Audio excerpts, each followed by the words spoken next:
삼손이 딥나에 내려가서 거기서 블레셋 사람의 딸들 중에서 한 여자를 보고 올라와서 자기 부모에게 말하여 이르되 내가 딥나에서 블레셋 사람의 딸들 중에서 한 여자를 보았사오니 이제 그를 맞이하여 내 아내로 삼게 하소서 하매 그의 부모가 그에게 이르되 내 형제들의 딸들 중에나 내 백성 중에 어찌 여자가 없어서 내가 할례받지 아니한 블레셋 사람에게 가서 아내를 맞으려 하느냐 하니 삼손이 그의 아버지에게 이르되 내가 그 여자를 좋아하오니 나를 위하여 그 여자를 데려오소서 하니라. 그때 블레셋 사람이 이스라엘을 다스린 까닭에 삼손이 틈을 타서 블레셋 사람을 치려 함이었으나 그의 부모는 이 일이 여호와께로부터 나온 것인 줄은 알지 못하였더라. 삼손이 그의 부모와 함께 딥나에 내려가 딥나의 포도원에 이른즉 젊은 사자가 그를 보고 소리 지르는지라. 여호와의 영이 삼손에게 강하게 임하니 그가 손에 아무것도 없이 그 사자를 염소 새끼를 찢는 것 같이 찢었으나 그는 자기가 행한 일을 부모에게 알리지 아니하였더라. 그가 내려가서 그 여자와 말하니 그 여자가 삼손의 눈에 들었더라. 얼마 후에 삼손이 그 여자를 맞이하려고 다시 가다가 돌이켜 그 사자의 죽음을 본즉 사자의 몸에 벌떼와 꿀이 있는지라.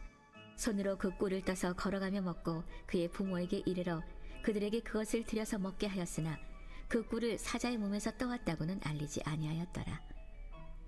삼손의 아버지가 여자에게로 내려가매 삼손이 거기서 잔치를 베풀었으니 청년들은 이렇게 행하는 풍속이 있음이더라. 무리가 삼손을 보고 30명을 데려와서 친구를 삼아 그와 함께 하게 한지라. 삼손이 그들에게 이르되 이제 내가 너희에게 수수께끼를 내리니 잔치하는 이래 동안에 너희가 그것을 풀어 내게 말하면 내가 베어 30벌과 겉옷 30벌을 너희에게 주리라. 그러나 그것을 능히 내게 말하지 못하면 너희가 내게 베어 30벌과 겉옷 30벌을 줄지니라 하니 그들이 이르되 내가 수수께끼를 내면 우리가 그것을 들으리라 하매 삼손이 그들에게 이르되 먹는 자에게서 먹는 것이 나오고 강한 자에게서 단 것이 나왔느니라 하니라. 그들이 사흘이 되도록 수수께끼를 풀지 못하였더라. 일곱째 날에 이르러 그들이 삼손의 아내에게 이르되 너는 내 남편을 꾀어 그 수수께끼를 우리에게 알려달라 하라.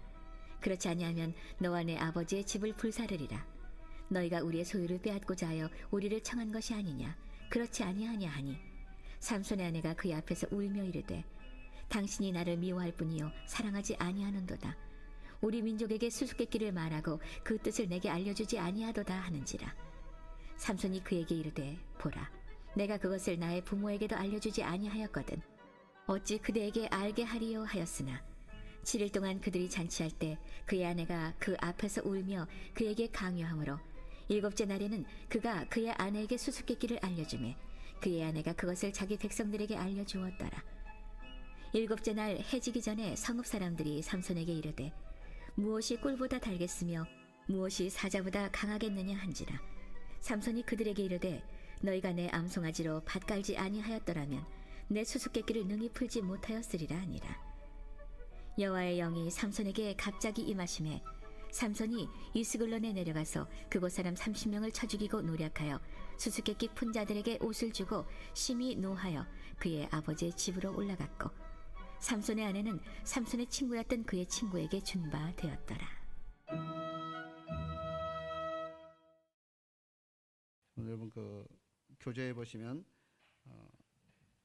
사랑과 전쟁에 관한 그런 그 사사기 14장의 말씀에 대한 내용이 기록이 되어져 있습니다.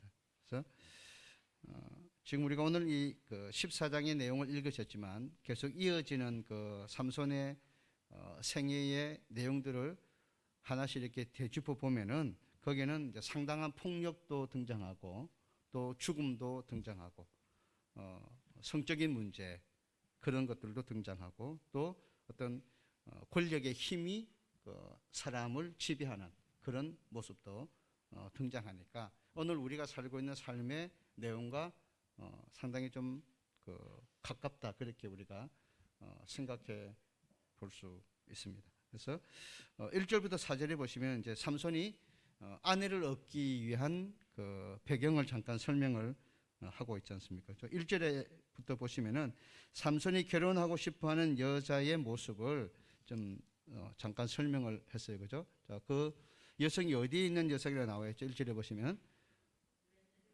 블레셋 사람의 딸들 중에서 한 여자를 보았다 그랬습니다. 거기 지역을 어떻게 나와 있습니까? 지역, 블레셋 지역이 나와 있잖아요. 거기가 딥나라고 하는 그런 지명이 등장을 했습니다. 블레셋 사람의 딸들 중에 한 여자가 삼손의 눈에 들어왔죠. 그래서 여기 나오는 이제 딥나라고 하는 장소는 이전에는 그 유다 지파와 이 다한 지파 사이의 경계선상에 있는 그런 장소입니다. 그래서 위치상으로는 다한 지파의 성읍이라고 그렇게 부를 수 있습니다. 여호수아서 15장 말씀을 잠깐 한번 보실까요? 여호수아서 15장 10절 보시면요.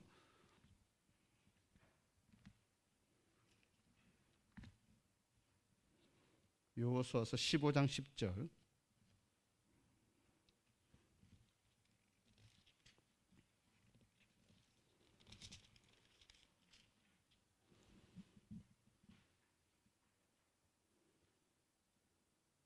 자, 같이 읽겠습니다.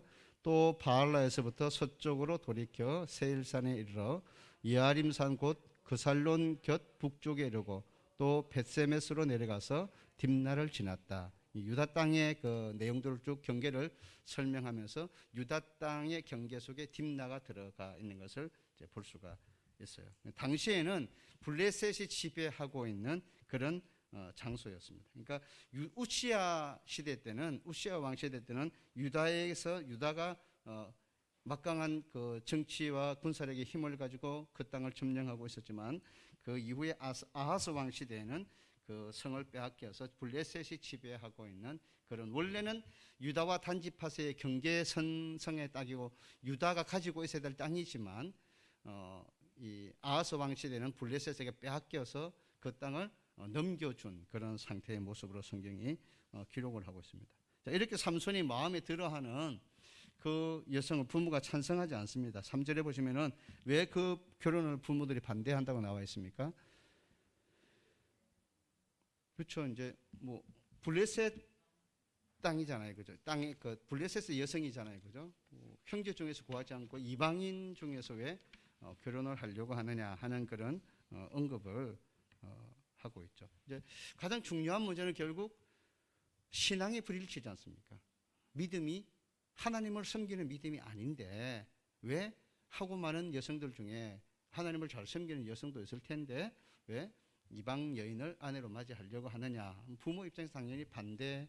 우리가 지금 시대에는 뭐 이런 반대가 없을 수도 있겠죠. 믿지 않는 여성과 믿지 않는 뭐 결혼할 수 있지만 그 당시에는 이게 어떤 고대 사회에는 이 모든 것들이 더 강력한 어떤 종교성이 더 뒷받침되는 그런 혈통적인 문제, 순수한 신앙의 혈통을 이어가는 그런 문제로 여기서 언급이 되고 있기 때문에 그 문제는 더 중요한 문제로 다가와 있고, 출애굽기 34장의 말씀을 보시면은 하나님이 다른 믿지 않는 사람과 통혼하지 말라고 하시는 그런 명확한 계명을 여기 주시잖아요. 한번 성경 찾아보겠습니다. 출애굽기 34장 15절 16절입니다. 출애굽기 34장 15절 16절.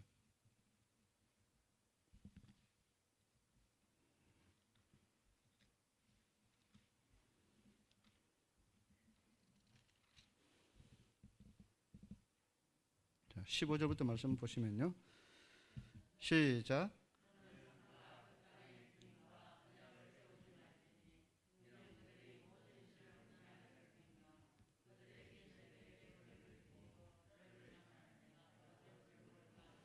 16절입니다. 또 네가 그들의 딸들을 내 아들들의 아내로 삼음으로 그들의 딸들이 그들의 신들을 음란하게 섬기며 내 아들들에게 그들의 신들을 음란하게 섬기게 할까 함이니라. 그러니까 이유가 뭐죠? 그 이방 여성이 그 결혼함으로 말미암아 자기가 섬기던 신들의 풍속을 그대로 가지고 와서 오히려 하나님을 섬기는 데서 떠나게 만들 수 있는 그런 영향이 있기 때문에 그 이방 여인과 결혼하지 말라고 하는 거잖아요. 그래서 아합 시대도 보면 이세벨이 왜, 아합 시대가 왜 그렇게 힘들었습니까? 이세벨이라고 하는 이방 여인이 들어와서 자기들이 섬기던 신을 음란하게 자꾸 섬기면서 왕후의 권력을 가지고 그 주변 사람에게 그 신앙을 전파하고 영향을 끼치니까 신앙이 타락하는 거잖아요. 솔로몬 시대에도 정치적으로 주변 많은 나라들의 그 공주들을 데리고 와서 정치적으로 안정이 되고 군사적으로는 경계에 안정이 있을지 모르지만 결국 그 여성들이 자기가 섬기던 신들을 이스라엘 땅에서 계속 퍼뜨려서 신앙이 무너지는 그런 형태의 모습들을 이스라엘 역사 속에서 그대로 계속 보여주는 거거든요. 그래서 이 문제는 중요한 문제다 하는 것을 설명하셨고요. 블레셋은 지금 이스라엘을 지배하고 있는 세력이기 때문에 물리쳐서 쫓아내야 될 그런 세력들인데 그 세력들과 통혼을 하는 그런 문제는 하나님이 기뻐하시는 그런 모습도 아니고요. 또 삼손은 블레셋 사람의 손에서 건져내야 될 사사로서의 사명을 감당하기 위해서 나시로서의 사명을 함께 부여받으면서 이스라엘을 다스리는 그런 리더가 되는 거잖아요. 그럼에도 불구하고 신앙적인 문제에 있어서 허점을 스스로 나타내는 그런 모습을 이제 보여주고 있습니다. 그러니까 결국 삼손은 나시로로서 어릴 때부터 부름을 받아서 성장했지만 결국 그 이스라엘 시대를 지배하고 있던 블레셋 사람들의 생각과 그 문화와 그 종교성의 영향을 받아서 뭐 이런 것들이 그다지 중요하게 여겨지지 않을 정도로 그냥 그 생각이 한쪽으로 빠져 신앙적인 면에서는 빠져 있는 그런 삼손의 부족함을 여기서 볼 수가 있습니다. 그러니까 육체적으로는 나실인이죠.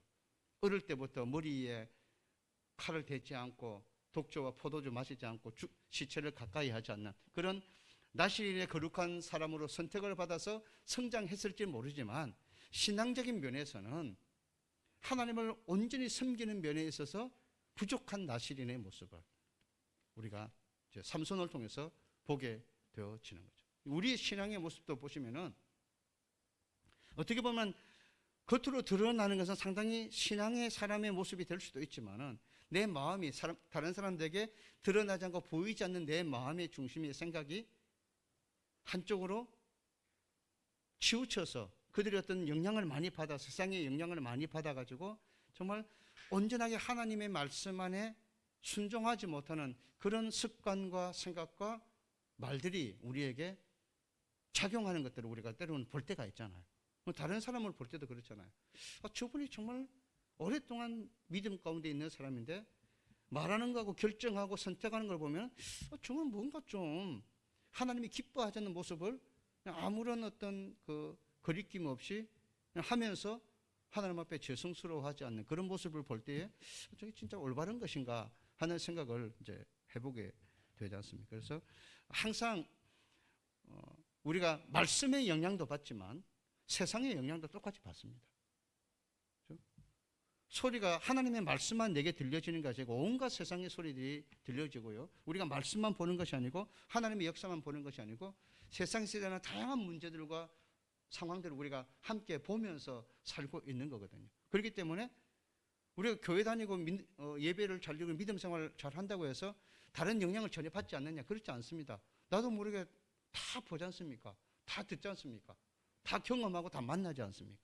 그러면서 나도 모르게 그런 것들로부터 보이지 않는 영향을 자꾸 받게 되고 내가 스스로 하나님의 말씀과 기도로 나를 정결하게 가꾸지 못하는 상황이 될 때 우리는 자연스럽게 그러한 행동을 그러한 판단과 결정을 해버리는 그런 사람의 자리에 서게 되어지는 것이죠. 그래서 늘 우리 자신을 매일매일 하나님의 말씀 속에 기도 속에 우리 자신을 잘 지켜가는 노력들을 하지 않으면은 우리는 자연스럽게 내 말씀의 그 영향과 말씀의 지배력이 내게 약해지면은 그만큼 세상의 지배력이 더 강해지는 거잖아요. 바울이 그런 고백을 하잖아요. 내가 원하는 선을 행하지 못하고 원치 않는 악을 행하는 나는 공고한 존재라고 하는 그 죄의 영향과 세상의 영향이 얼마나 강력하게 자기 자신에게 다가오고 자기를 괴롭고 힘들게 하는지를 바울이 스스로 고백하는 것이거든요. 우리 자신도 그렇지 않습니까? 우리가 조금만 느슨해지고 조금만 영적으로 게을러지면요 세상의 영향이 훨씬 더 내게 강하게 오죠. 저도 뭐 우리가 흔히 어른들 말하는 대로 앉아 있으면 눕고 싶고 누우면 자고 싶고 뭐 그러고 싶죠. 그렇죠? 그냥 편하게 제가 오늘 그러면서 나도 진짜 예배 드리러 가기 싫을 때 있는데 저도 예배 드리러 가기 싫을 때 있거든요. 가까이 있는데 올라오는 것도 싫을 때가 있거든요. 그러니까 좀 때로는 예배 드리지 않는 날이 감사할 때가 있죠. 내일 새벽에도 오시지 마니까 부경도 좋아지는데 저도 좋습니다. 안 일어나는 게 그러니까 우리가 이게 그렇게 하면 안 돼. 뭐 그렇게 우리가 생각하지 마음은 그렇게 말하지만 때로는 몸은요 편한 게 훨씬 더 좋거든요. 그러니까 참 그래 감사하다. 안 됩니다 사관님 이렇게 말하면 저것도 안 되기는 그냥 쉬세요 이렇게 말 못 하잖아요. 그러니까 그냥 그렇게 하죠. 그러니까 저도 좋고 우리 부인들도 좋고 뭐 이런 상황이 되는 거잖아요. 우리가 다 제가 좀 더 말씀과 기도에 내 자신을 지키지 못하면 자꾸 여러 가지 그런 문제들로 말미암아 내 믿음의 자리가 흔들리고 생각이 이렇게 자꾸 더 침체되는 그런 모습들이 우리에게 너무 자연스러운 환경으로 이제 받아들여지게 된다고 하는 것이죠. 그래서 삼손은 자기 생각을 이렇게 잠깐 언급을 했어요. 4절에 보시면요. 3절 그 후반부부터 4절까지 보시면 삼손이 뭐라고 이야기하고 있습니까? 다시 사사기 그 14장으로 돌아가서 3절에 보시면 뭐라고 하고 있습니까? 끝부분에 내가 그 여자를 어떻게 한다고요? 좋아한다고 하는 거죠. 내가 그 여자 좋아하는데요. 누구 생각이죠? 삼손 자기의 생각에 그 결정을 지금 한다는 거죠. 근데 삼손과 삼손의 부모가 몰랐던 게 4절에 뭐라고 되어 있습니까? 끝부분에 하나님께서 그 속에 하나님으로부터 나온 것, 하나님이 그들의 그 잘못된 생각과 결정 속에 하나님이 보이지 않는 손이 역사하고 있다는 사실을 삼손도 모르고 부모도 몰랐다는 거야. 그래서 사사기 17장 6절을 한번 찾아보겠습니다. 사사기 17장 6절.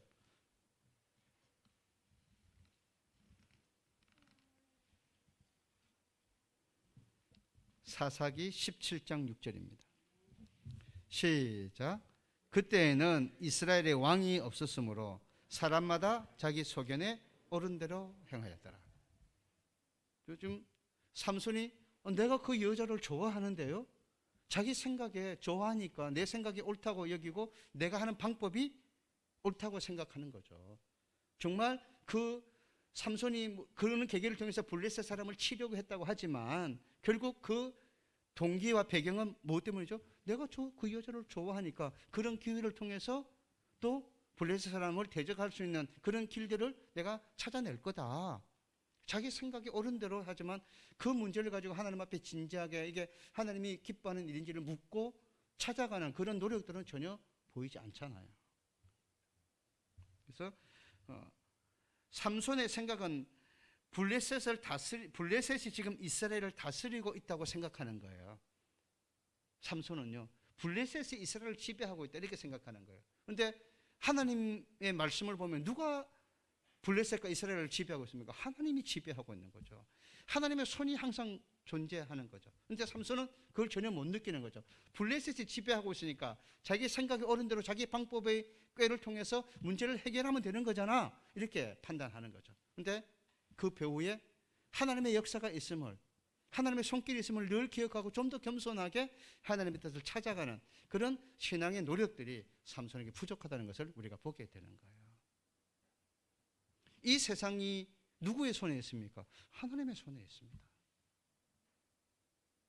사람이 지혜를 가지고 행하는 일도 있고 사람의 계획도 있고 사람의 길도 있고 사람의 경험도 있지만 그것만 존재하지 않잖아요. 우리가 믿는 신앙은 그게 아니지 않습니까?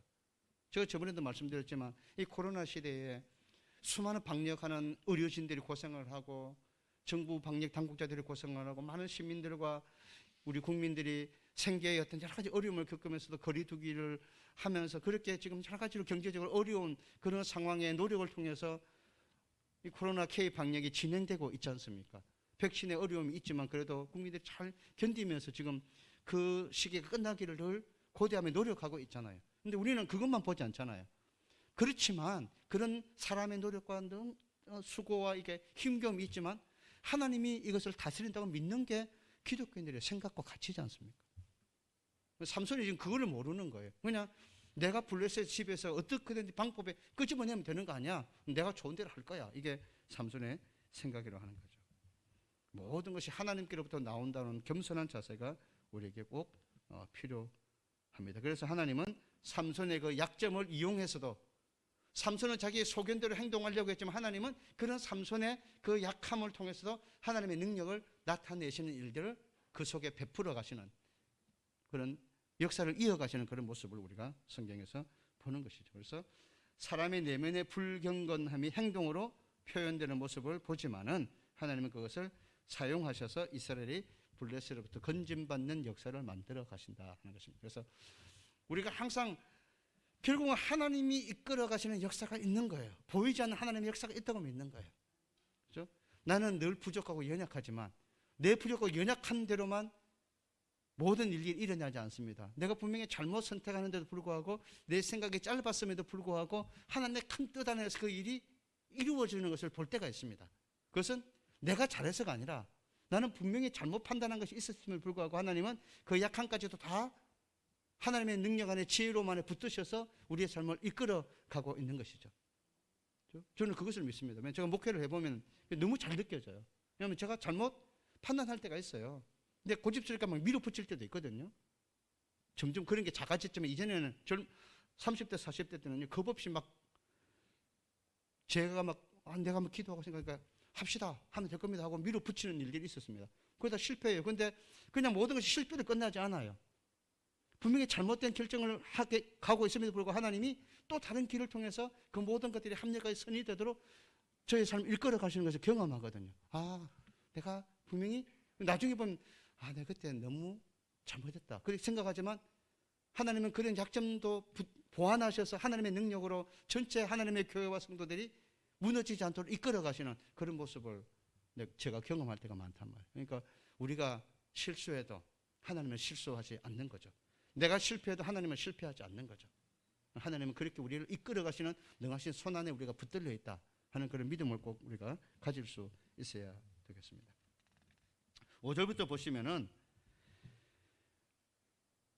지금 삼손이 결혼하기 위해서 그 집에 아내가 있는 딥나로 내려가면서 하나의 기가 막힌 상황을 이제 경험하게 되어지죠. 어떤 일을 경험하게 됩니까? 자, 5절부터 보시면은 부모와 함께 딥나로 내려가는 포도원에 있는데 사자 하나를 만나잖아요. 그래서 하나님이 주신 능력을 가지고 사자를 물리칩니다. 그죠? 그리고 어떻게 합니까? 그 죽은 사자의 이후에 며칠 있다가 사자를 죽이고 나서 그 길을 가는데 죽은 사자의 시체 속에서 꿀이 있는 것을 발견하잖아요. 그래서 그것을 먹고 자기 부모에게도 갖다 주죠. 이게 지금 삼손이 누굽니까? 나실인이잖아요. 뭐 하면 안 되는 거죠? 부정한 것을 만지면 안 되잖아요.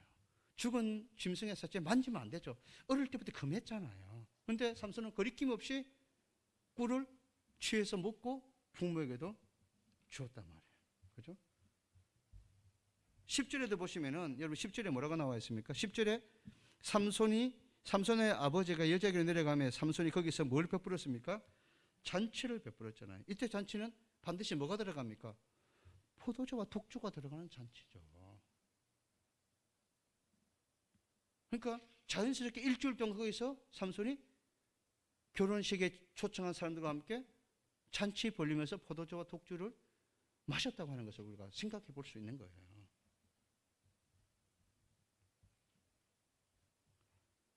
그러고 나서 삼손이 수수께끼를 내잖아요. 잔치에 참여한 사람들에게. 자기만 아는 수수께끼죠. 그죠? 강한 것에서 단 것이 나왔다. 무슨 이야기죠? 사자를 죽였더니 그 사자의 몸에서 꿀이 나왔다는 이야기잖아요. 누가 풀 수가 있습니까? 삼손 말고는 풀 수 없는 문제를 낸 거예요.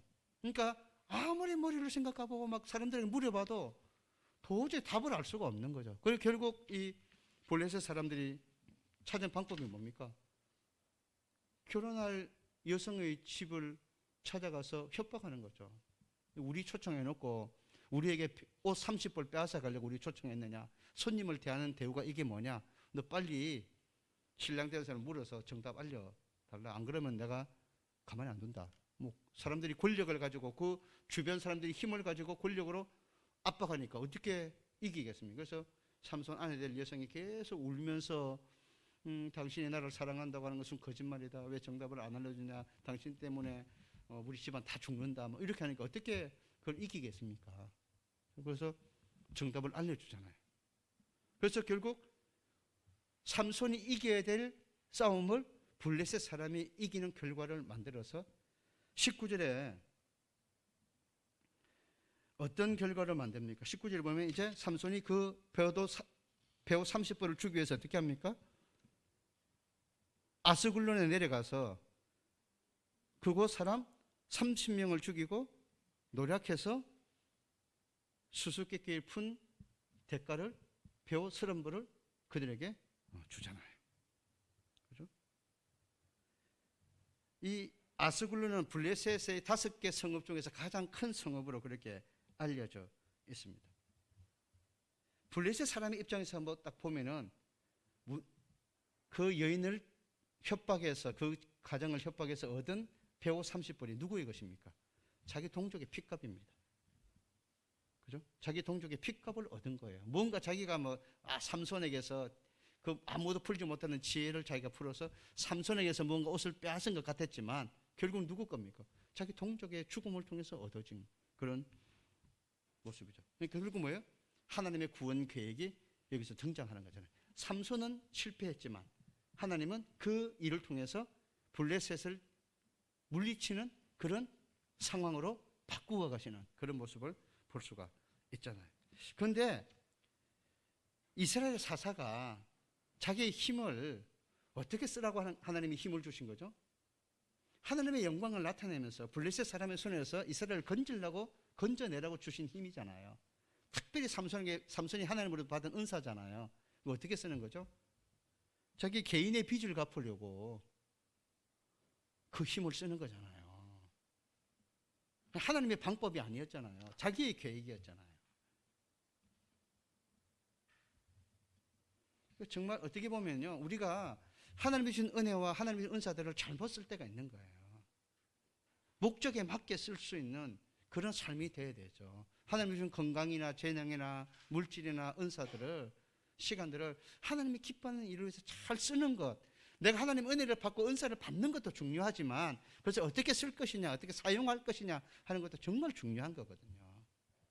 그런 것들을 우리가 좀 세심하게 생각하지 않을 때가 있습니다. 받는 것, 주여 내게 좋은 은사 주시옵소서, 방언을 주시옵소서, 병을 고치는 능력을 주시고 귀신을 쫓아내는 능력을 주시고 예언하는 능력도 주시고 이렇게 우리가 뭔가 신령한 은사를 구하지만 그 은사를 받은 내가 얼마나 더 깊이 하나님께 기도하며 교회와 이 땅 이민족과 성도들의 연약함을 위해서 얼마나 깊이 기도하는 그런 삶을 위해서 방언의 은사를 구하고 있는지를 돌아보면은 우리는 뭔가 모르게 내가 믿음이 있다고 하는 것을, 은사를 받아가는 것을 남에게 나타내기 위한 그런 강구가 더 앞서가지, 그것을 통해 정말 내가 하나님 앞에 더 많이 깊이 이 땅 이민족 나라와 민족을 위해서 교회를 위해 성도를 위해서 하나님 앞에 방언하며 깊이 기도해야 돼. 이런 목적이 좀 사실 부족하죠.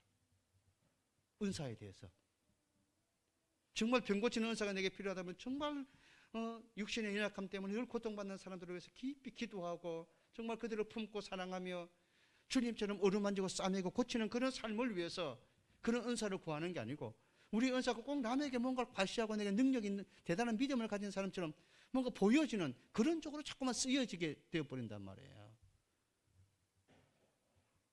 삼손의 능력이 하나님의 큰 영광을 드러내고, 정말 하나님께서 저 삼손에게 위대한 능력을 주셔서 하나님의 구원의 역사를 삼손을 통해서 이루시구나 하는 이런 것들이 크게 드러나야 되는데, 뭐만 보여져 우리 읽으면은 힘 자랑하는 것밖에 안 보인단 말이에요. 힘 자랑하는 것밖에.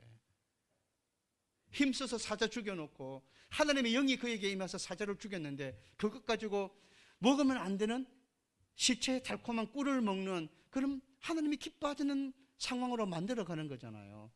하나님의 영이 힘에서 아스글론 사람을 죽였지만 그 겉옷을 하나님의 영광의 목적을 위해서 받은 게 아니잖아요. 자기의 어떤 그 아내를 얻는 일 속에 생긴 그 수수께끼의 문제를, 일어나는 다툼을 해결하기 하는 그런 자기 개인의 문제를 해결하는 방법으로 써버리잖아요. 그러니까 얼마나 이게 부끄러운 그런 모습으로 남는 거를 우리가 보게 되어지는 겁니다. 그래서 하나님 앞에 우리가 기도하시면서 정말 내가 무엇을 구해서 받는 거 너무 중요하죠. 구하고 자꾸 두드려서 얻는 것이 얼마나 감사하고 좋은 겁니까? 그런데 그것을 쓸 때에 하나님이 내게 건강 주시면, 내게 물질 주시면, 내게 은혜 주시면, 은사 주시면, 믿음 주시면 그걸 정말 하나님의 영광을 드러내고 하나님의 기쁨이라는 그런 일들로 내가 바르게 쓰지 못하는 그런 일들이 너무 많아지기 때문에 우리가 하나님 앞에 너무 구하는 것이 죄송스러울 때가 있는 거예요. 우리 자신을 돌아보십시오. 하나님이 주신 은혜를 잘 쓰고 있는지, 그 은사를 잘 쓰고 있는지, 만약 그런 부분이 부족하다면 구하는 그 내용만큼 하나님 내가 바르게 사용하고 쓸 수 있고 살 수 있게 도와주세요 하는 기도도 더 깊어져야 된다.